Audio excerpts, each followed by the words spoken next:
Today I'm putting new strings on my 6-string Gibson J45 acoustic guitar.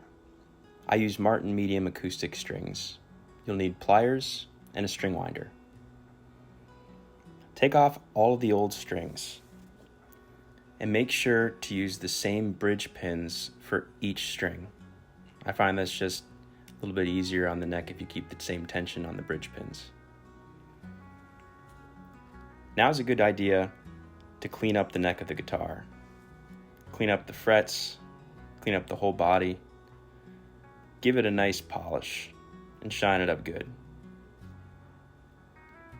If your guitar has an internal pickup, replace the battery if it's necessary. It's a lot harder with the strings are all on it, so now's a good time just to replace it.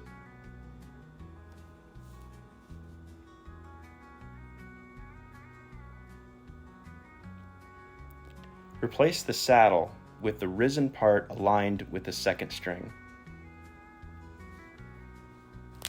Start with the 6th string, which is the low E, the thickest gauge, and align the string ball within the grooved side of the bridge pin. Extend the string about 1.5 inches past the string post. Crimp the end,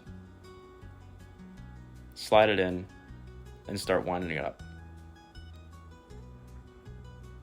I like to use the low E and the high E, the 1st and 6th strings first, because that's going to hold the bridge in place while you replace the rest of your strings.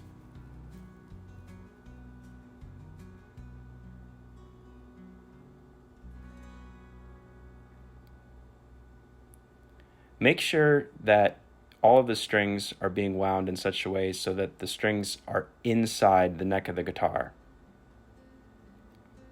aligned right with the neck.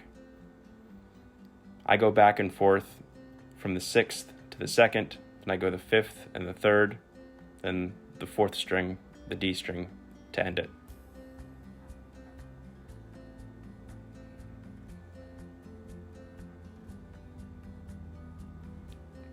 There, she's looking really good now. Nice and polished, set of new strings, she's ready to play. Align those bridge pins so that the grooved part is aligned directly with the string. Otherwise, when you tune it up or sometimes mid-play, you get a real popping sound. So I like to use my pliers and kind of make that adjustment. Tune it right up with a guitar snark, snapped at the end of the neck of the guitar, and you're ready to play.